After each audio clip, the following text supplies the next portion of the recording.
সনাতন ধর্মাবলম্বীর সবচেয়ে বড় উৎসব শারদীয় দুর্গাপূজা আজ থেকে শুরু হচ্ছে। আমরা বিশ্ববিদ্যালয়ের প্রশাসনের সাথে ইতিমধ্যে বসেছি এবং জগন্নাথ হল পূজা বাস্তবায়ন কমিটির সাথে আমরা বসেছি এবং এর পাশাপাশি আমাদের ক্যাম্পাসের আশেপাশে যে মন্দিরগুলো আছে, পূজা মণ্ডপ যেগুলো আছে, ওখানকার কমিটির সাথে আমরা বসেছি এবং যে কনসার্নগুলো এসেছে সেই কনসার্নগুলো আমরা স্বরাষ্ট্র উপদেষ্টাকে জানানোর জন্য আজকে মূলত এসেছি। তো আপনারা জানেন আমাদের বাংলাদেশ সাম্প্রদায়িক সম্প্রীতির অনন্য একটি দেশ। আমরা হাজার বছর ধরে আমাদের এই দেশে সাম্প্রদায়িক সম্প্রীতির অনন্য নজির স্থাপন করেছি। তো সে জায়গা থেকে আমাদের সারা দেশের সবার প্রতি আমাদের আহ্বান থাকবে, আমাদের সাম্প্রদায়িক সম্প্রীতির যে অনন্য নিদর্শন, সেটা শিক্ষার্থী থেকে শুরু করে সর্বমহলের আমরা যারা আছি সবাইকে আমাদের যথাযথ দায়িত্বশীল আচরণের মাধ্যমে আমাদের এই উৎসব উদযাপন করা দরকার। এবং স্বরাষ্ট্র উপদেষ্টার জায়গায় আমরা বলেছি সারা দেশের আইন শৃঙ্খলা পরিস্থিতিকে আরো শক্তিশালী করা, পূজা মণ্ডপে পর্যাপ্ত সিসিটিভি ক্যামেরার ব্যবস্থা করা এবং এর পাশাপাশি আইন শৃঙ্খলা বাহিনীর যে ইন্টেলিজেন্স আছে তাদের উপস্থিতি বাড়ানো এবং সব মিলিয়ে পূজা মণ্ডপকে নিরাপদ করার জন্য এবং পূজা উৎসবকে ভালোভাবে সম্পন্ন করার জন্য নিরাপত্তা কেন্দ্রিক যত ধরনের আয়োজন দরকার সব আয়োজন যেন তারা সম্পন্ন করে। তো স্বরাষ্ট্র উপদেষ্টা আমাদের কাছে জানিয়েছেন, তারা ইতিমধ্যে দফায় দফায় মিটিং করেছেন এবং আজকেও মিটিং আছে।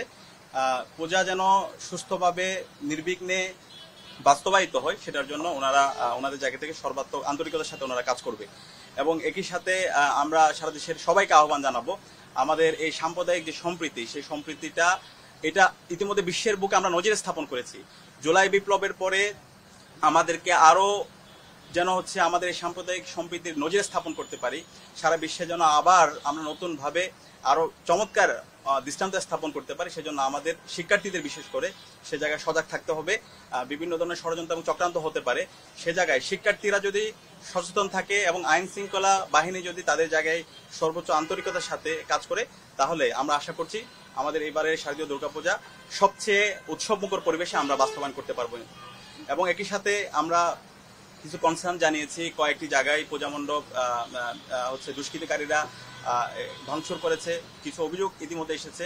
আমরা বলেছি এই ঘটনার সাথে যারা জড়িত আছে তাদের বিরুদ্ধে যেন দৃষ্টান্তমূলক বিচার আওতায় নিয়ে আসা হয়।